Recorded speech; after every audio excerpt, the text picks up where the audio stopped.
İyi Günler. Welcome to What the Mutfak, the show that will Keb-Up your life. I'm your host Emir Ali, and this is the first episode of our kebab series. Kebabs are often considered in countries outside of our sphere as either the food of the barbarians and a way to dismiss a culture by calling them quote-unquote kebab eaters. Yet, there is so much history and techniques involved in all of the kebabs in our regional cuisines that they're not only mind-boggling in their complexity, but also require years and years of experience to master something that is seemingly so simple at the first glance. We will try in our adventures together over the years to demystify the most we can all the aspects and bezels of the art of making the perfect kebabs.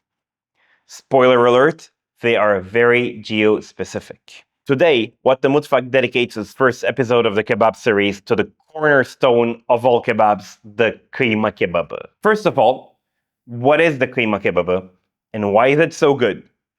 Why is it that important and why does this particular kebab matter so much for the whole world? Well, it literally is a very masterful mixture of pure meat and fat, so you can think of it as a reconstructed wagyu that somehow manages to hold itself on a skewer and made from exclusively knife mince. Now, we're going to go on somewhat of a nerd dive here, so if you want to skip to the preparation, just go to this minute. Okay, nerds are here with me, so first let's go over some context. Let's start with some etymology. And as a matter of fact, I'm going to call two of my non-Turk neighbors. I will start with Mrs. Kıyma Kebabı. She's from Halep. Let's call her.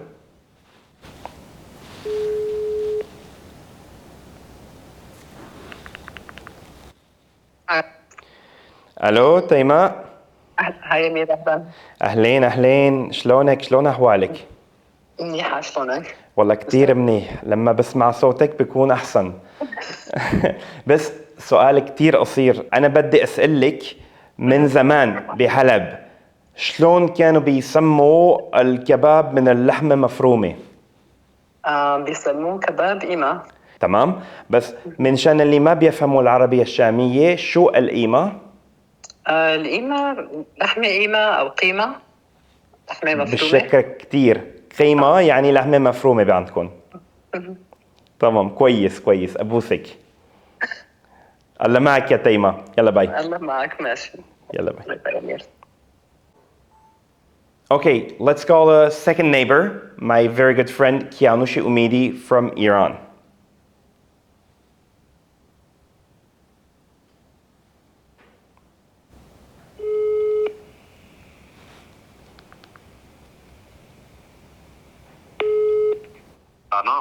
سلام کیانوش خوبی؟ درود بر تو باد. تو خوبی؟ من خیلی خوبم صدای تو رو شنیدم الان بهترم. من هم. کیانوش یه پرسش خیلی کوچولو برایت میدارم. جانم. شما که اهل نجف آباد هستید میخواستم بدونم تو شهر نجف آباد شما به کباب کوبیده چی میگفتید؟ ما تو نجف آباد از قدیم به کباب کوبیده میگیم کباب قیمه. کباب قیمه. خیلی خوب برای پاسخت سپاسگزارم عزیز جانم. خواهش میکنم. میبینمت قربان تو خدا نگهدار. خدا. As a matter of fact, kıyma in Turkish means mince from the old Turkish verb kıymak, to mince, a word that has been adopted by many diverse languages of a lot of different nations who have had historically interactions with the Turks, may it be the Greek language, Persian, Arabic, or the languages of the Indian subcontinent. By the way, did you know that until recently, people who make kebabs out of beef instead of lamb were prosecuted? Okay, what do we know? 1. It is as old as the Silk Road, and the lore says it's from the city of Halep, Aleppo. But we're not so sure, yet the lore seems pretty solid. And every expert we talk to seems to agree on this. Source in the description.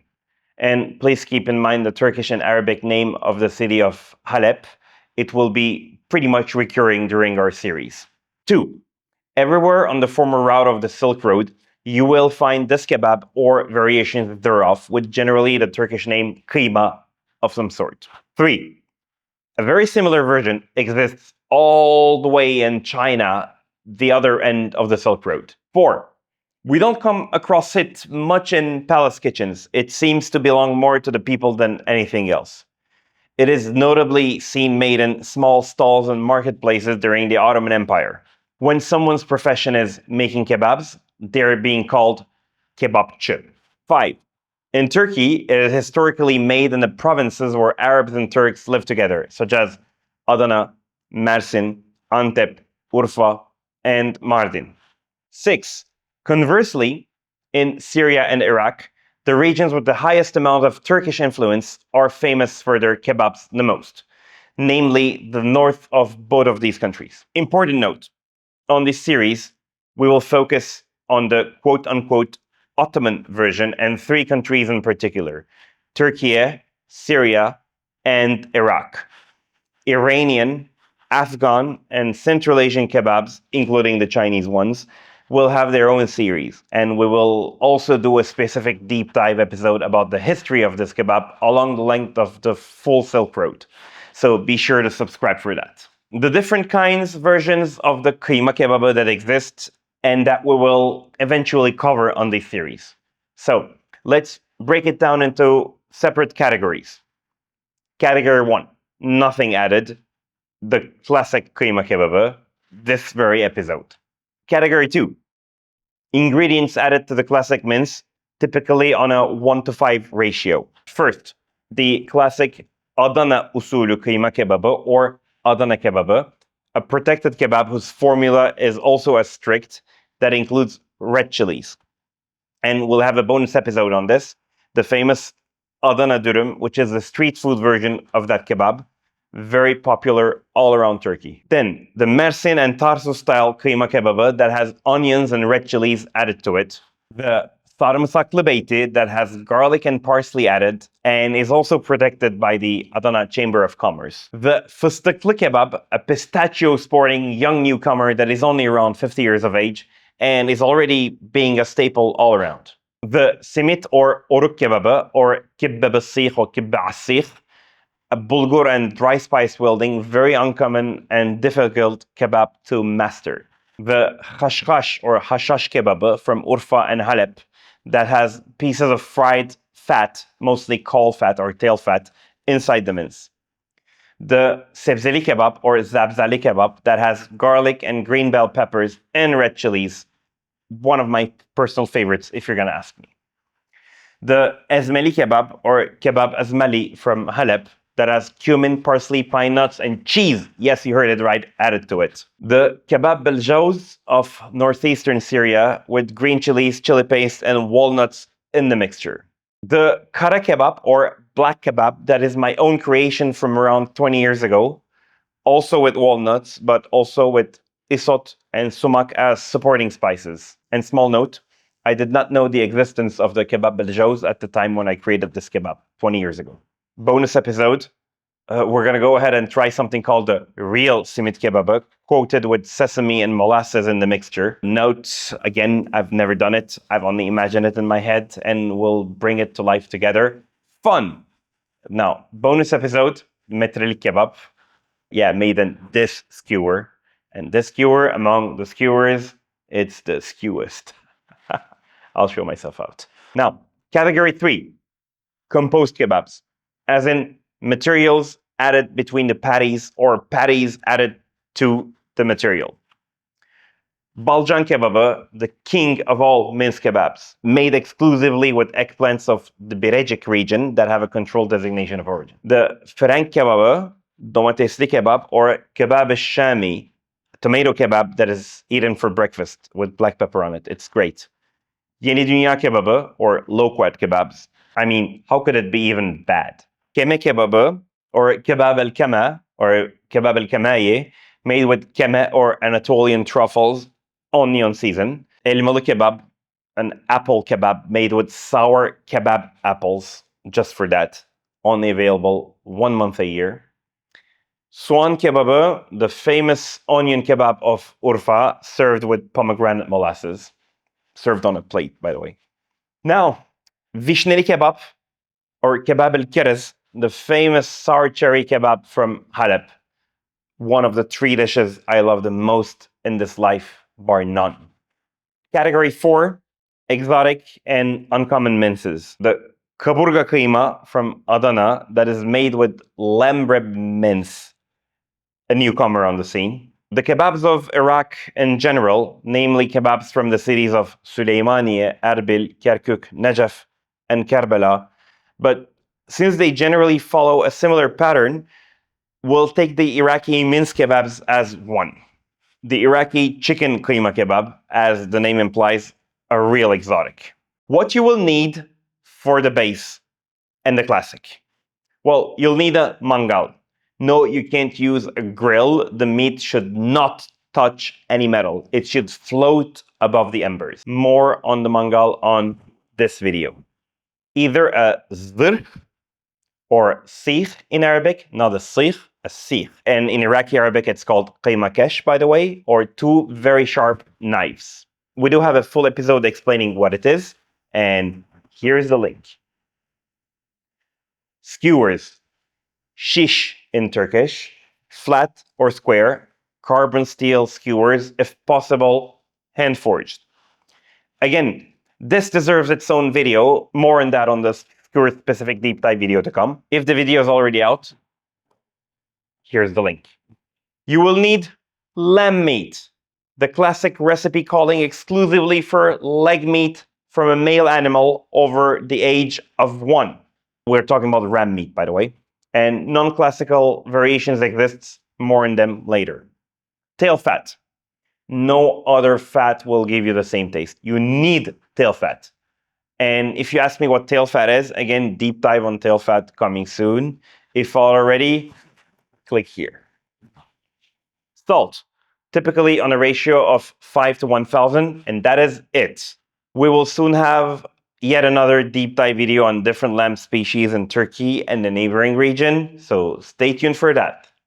Kebab Mathematics. Okay, so you have your base ready, and most of the variations stem from this very base. Now, what you need to know is how to calculate your meat to fat ratio. So here are some of the secrets. The classic kıyma is made of 3/3. 2 meat, 1 fat. It is as simple as that. And for most, if not all the common variations of the second category that we talked about before, you'll use your classic 2-to-1 mince as a base, and it will become 4/5 of the new mixture. Confused? Don't be.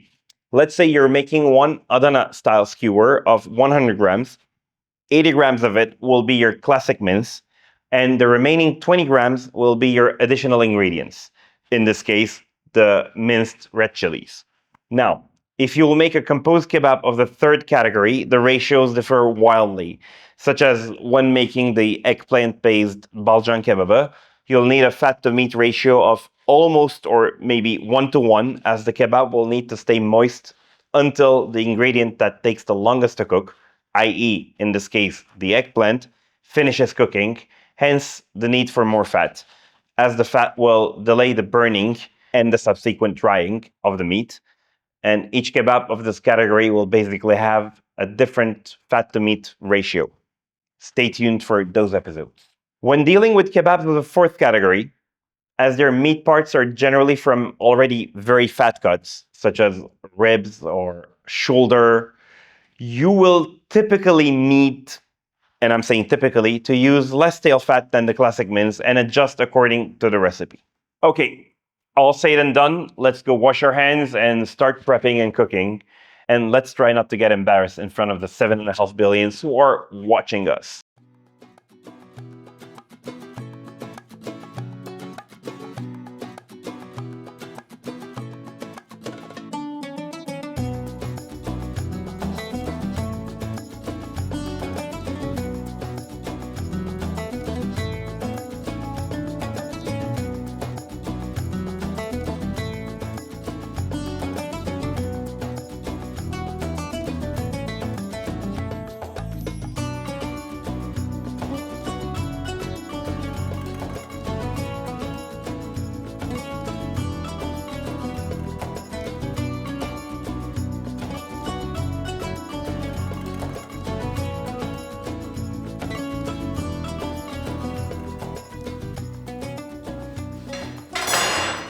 Welcome to What the Mutfak, the show that will keb up your life. Now, before we even start, we need to mention that you need an end grain chopping block. These are the kinds of blocks we have in Turkey, especially to mince meat. They are made from really hard woods, and they have no gaps whatsoever. They're really high quality. It does have a cost, but it is entirely worth it. This is made from cherry. I've had it for 8 years. I've used it countless times, between hundreds and thousands. They will outlast you. You need one. You can use plastic, but we all know the health hazards. Vinegar them and oil them before and after every use. That's pretty it. So what you have to do is take this bone, twist it, and there you remove it. The most ideal meat to use is from a male lamb over, and I can't stress over enough, the age of 1. So technically, we're talking ram meat that has been hung and rested for at least 3 days after slaughter. Female meat has a slightly more gamey taste and is not ideal for this task. Interesting fact, in the southern provinces of Turkey, we do use male meat only by tradition, but in Syria, this was the law. Our fat. Slice the meat in smaller pieces. Same for the fat. Güzel manyağı belli oluyor mu orada? Salt that I've ground, basically, and just like superficially salt it. We'll salt it later on when it's midway. Okay, making this kebab is no easy task. You'll need to mince the entire meat and fat by knife. And it works much better when the meat is close to freezing temperatures. But since we're shooting a video, our meat has already been thawed, and I didn't want to freeze it again, so please bear with the mess. You don't push it as much, you start a rocking motion. Always periodically clean your knife. This way, both of your hands will be clean. And you do the knife test. You take your red knife, you slide it under the meat, you lift it. So if you see the shape of the knife and it's a clean lift, then the meat is minced. Do the test from a few different places. You're good. At the end of your mince, do a knife shape test and laying the meat flat, checking for remaining lumps and controlling if the mince is even. This works better when you mince a maximum of 1.5 kilograms at once. I am mincing 3 kilograms on screen as we speak, so you might want to try this, taking it a little smaller bite section than what I did. Good. So now we're going to touch our meat. Be sure to have washed your hands before touching your meat. Anyways, the hand that touches the meat should be always the same hand. Here, my left hand. The other hand is going to drive the skewer, and this hand is going to skewer the meat on the skewer. Is it a verb? I don't know. Okay, 192. We'll add just a little more. And we're at exactly 200. Here we're going to do a 200 one, which is a hefty one. So you bring all the meat together. Okay. You make a ball with your left hand. And mincemeat skewer. So these are 6mm handmade by blacksmiths. And they are very sharp and they have a taper on that end. They're also used for balcan kebabı, aubergine kebabs. Episode about that one coming as well. What you want is you put the skewer from one end to the other, and so see, even the meat was really cold until recently it started sticking. Okay, everyone, this is the most important part of the preparation, as since it is made from knife mince and not regular, which means crushed mince, your mastery in the skewing/impaling will be the deciding factor if you get to eat something beyond amazing, or all your efforts will go down the drain, as this kebab has a huge tendency to drop on the coals, i.e. it is by its very nature very, very unstable, and it is up to you, the kebabchi, to stabilize it as much as humanly possible. Now, what I want you to do is forget that your index finger exists. Forget it. Hold it like this. Your middle finger and your thumb. That's the only two fingers that you're gonna work. Oh, you see it's sliding. Here, forget that your middle finger exists. I'm saying it again. And occasionally, dip your hand in ice cold water. When it starts to stick and when you feel that you don't control it anymore, dip your hand in ice cold water and do it again. Okay, here, doesn't stick. Everyone has a different technique, but there are some key points that need to be respected. 1. No salt, no hold. Don't forget to salt the meat. The rule calls for 5 grams for a kilogram and store it for at least half an hour before impaling. I did it off camera here, but I mean, do it. This is the hardest part because if you screw here, your whole kebab will be screwed. It will fall. Believe me, I've lost countless kebabs. 2. Too hot, no hold. Also, if you have space in your fridge, leave them with the skewer in the refrigerator right after shaping the meat on the skewer so they can stick together. A warm skewer will thaw and subsequently melt the fat and chaos will follow. I made a special layout in my fridge for that. Here it is. Again, don't forget to forget. Your index does not exist. Okay? Middle finger all the way. Whoop, whoop, whoop, whoop. 3. Forget your index finger, at least for the Turkish technique. When skewering, start squeezing with your middle and or ring fingers and only use your index when closing the gaps at both edges. 4.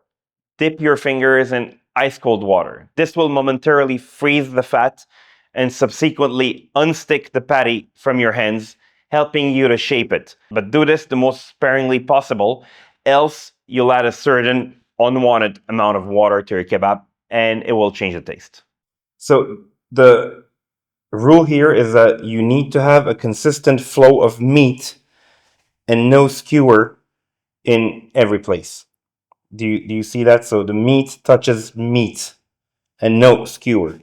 So if you got this and at the end, you have to block it. So it has to be very tightly squeezed here and very tightly squeezed here. 5. No gaps in the edges. Pay very close attention to both edges of the meat. They should be pressed very tight around the skewer. Even the tiniest of the gaps on the edges will unzip your kebabs before you can even go and say, oh no. And then you're free to give it the shape that you want. Don't forget to forget. Your index does not exist. Okay. So now I'll put it here, but what this needs to do is to go rest in the fridge for at least 20 minutes. The skewer needs to get cold and the cold of the skewer needs to pass on to the meat and they need to become uniform. Let's do this. Nice.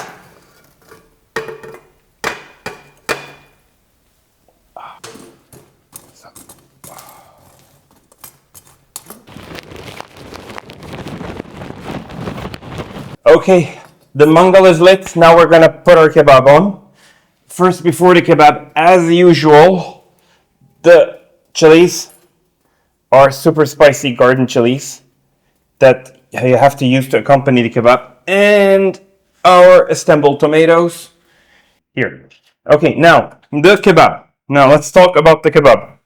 I reshaped the patty yesterday after letting it rest in the fridge. So this is the kebab that falls the most. This is the most dangerous kebab. It has the highest fat content because protein is 66% and fat is 33%. In the other kebabs, we always add something else to this mixture, which basically brings the fat down. And the more fat you have, as soon as it melts, the kebab can fall apart. So, my lucky charms on me, we're praying, Kıyma Kebabı, take 1, and I hope the last take. Let's go.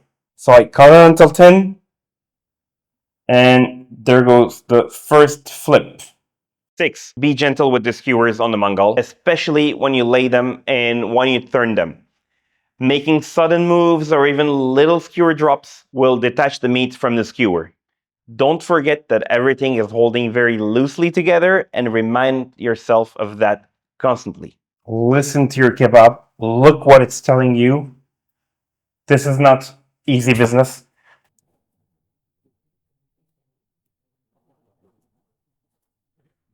As you see, Turkish kebabs are asymmetrical. There is a presentation side, so this is the side that you need to put on the plate, and then there is a bottom side that needs to come on the bread, to sit on the bread.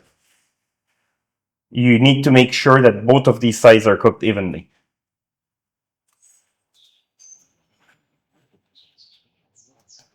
Chilies are almost ready. Okay. It's telling me to flip. Soon, because I'm using a 6mm square skewer, I'm going to do quarter flips.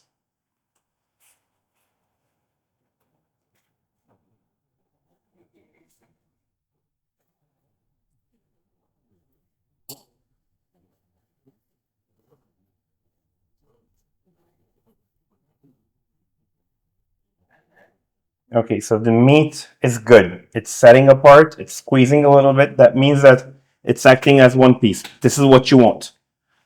If it's acting as not one piece, you'll lose your meat. You don't want to lose your meat. Now let's do quarter flips. 7. Cook evenly. I can't insist enough on that. If one face is hot and the other is cold, the meat will detach and fall. My technique is I start with only 10 seconds on each side at first until the meat stabilizes, and then I start turning it in more regular intervals of like 30 seconds. Kaç yılımı aldı buraya? Sen hiç hayatında kıyma kebabı yapmayı denedin mi Hakan? Çok zor bir iş olduğunu biliyor musun? Hani bu işin niye ustaların olduğunu anlıyorsun. Now this kebab is almost ready. You can't imagine this smell if you never did it. When you smell this, your life is not the same as before. When you taste it, you can't go back. Last quarter flips. So basically, you need to be sure that the outside and the inside are evenly cooked, evenly matched. And this is done by eye and by experience, but you can count on your skewer to cook the insides. Okay, we're gonna draw these. The tomatoes are ready as well. The peppers on top. Let's go. Okay, here we are. Kebab. 8. Removing the kebab from the skewer can be delicate, so always exercise caution to not let your kebab fall apart during the unskewering. This can mess up the presentation. Use a piece of flat bread to distribute the weight more evenly and not to burn your hands. Ladies and gentlemen, in front of you, the perfect Kıyma Kebabı. Let's put the garnish.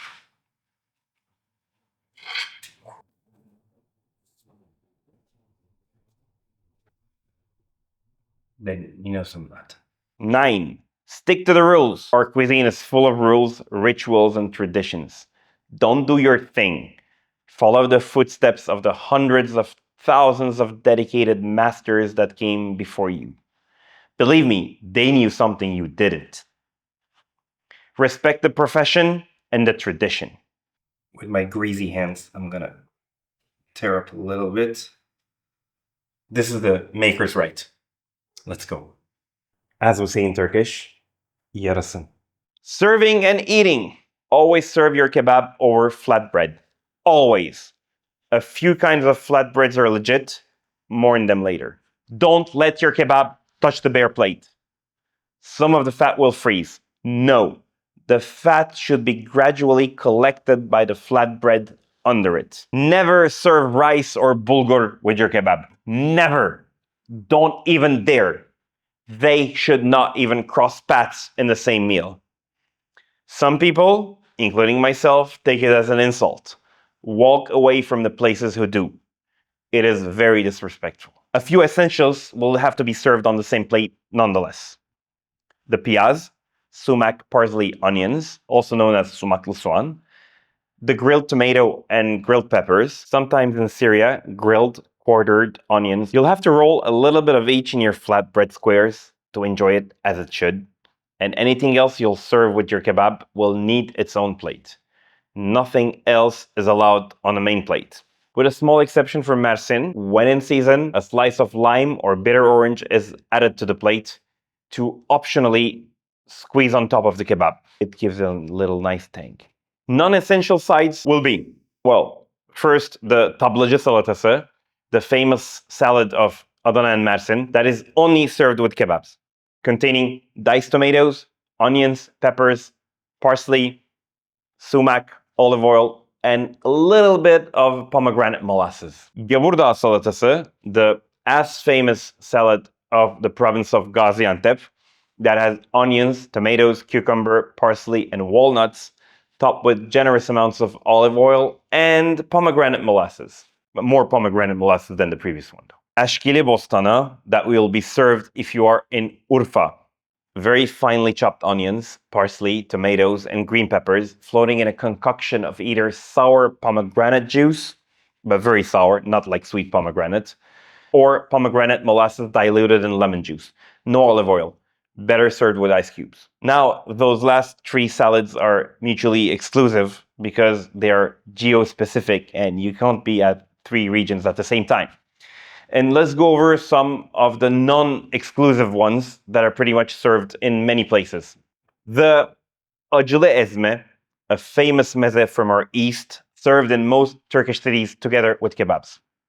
A classic Syrian or Iraqi tabbouleh salad if you are in Syria or Iraq.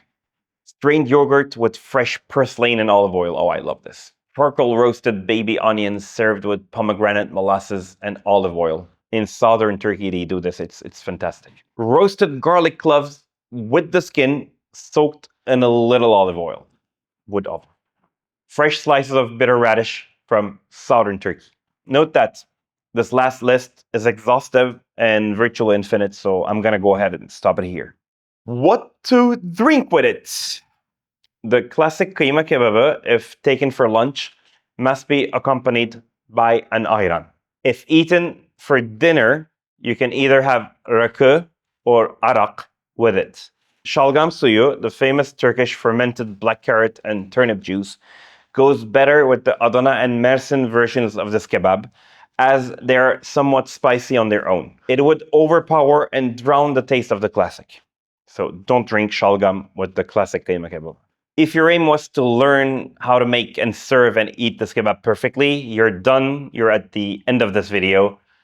Thanks for watching What the Mutfak. My name is Emir Ali. I've been your host in this video. Please like and subscribe for more, and feel free to switch to the next episode. Don't forget to stick to the rules, and you and your kebab will be fine.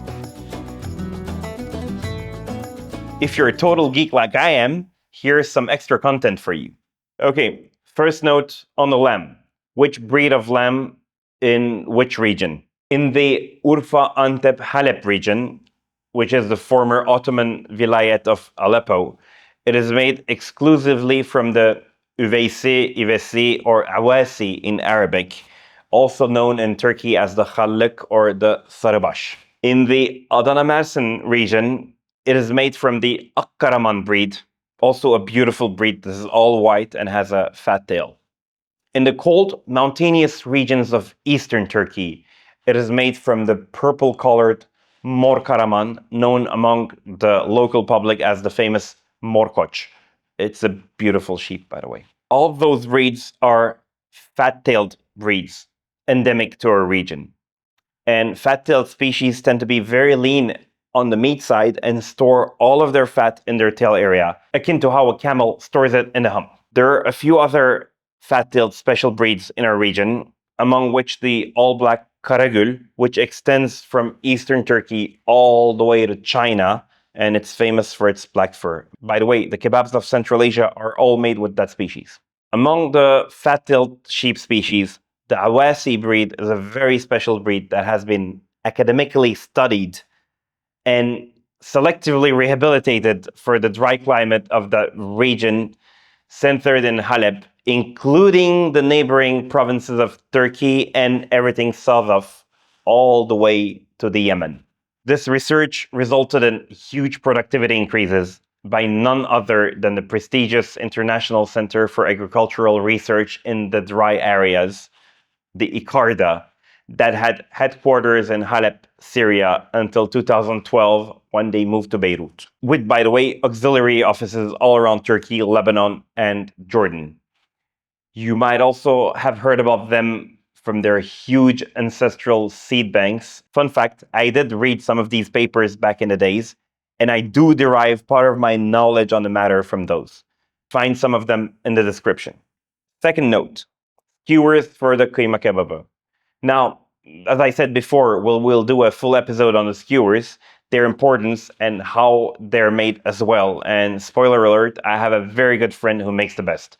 But until then, let me tell you in broad terms who uses what. The southern region of Turkey, namely the cities of Adana, Mersin, and Tarsus, and the province of Hatay, exclusively use flat skewers for the Kıyma Kebabı that are 20, 25, and 30 millimeters in width.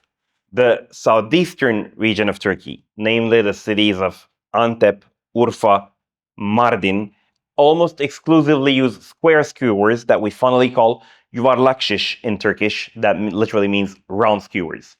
And they're 4, 5, and 6 millimeters in thickness. Interestingly, almost all of Syria uses square skewers for this kebab. Even more interesting, virtually all of Iraq makes use of flat skewers. Third note, misnomers. Calling this kebab and the variations thereof Urfa, Adana, or Halabi is a little wrong. Those names do not, or until recently did not, exist in their respective places of origin. They are all kıyma in the essence of all things. On the other hand, it's not entirely without purpose and holds some sense, especially for avoiding confusion in a more globalized paradigm where there's different kebabs that possess the exact same name, but not the same contents, would be served under the roof of one single institution. Musa Dağdeviren, one of Turkey's most famous kebapçıs, takes a clear stance against it in the article Kebapçı, published back in 2005 in the Yemek ve Kültür Quarterly, one of the most important gastronomical periodicals ever published, that examined Turkey's and Turkey's neighbors' cuisines under a much-needed academic, technical, historical, and sociological lens that I've used quite a lot during my years for sourcing references. By the way, the article is a must-read, and you will find an online version in my references list, but the printed copy has a lot more to offer. Personal notes.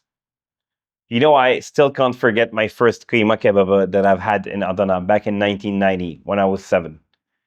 It was not widespread all around the country back then and was just a local thing. I tried making my own back when I was 19 and studying university in Canada in a time where I was missing home a lot.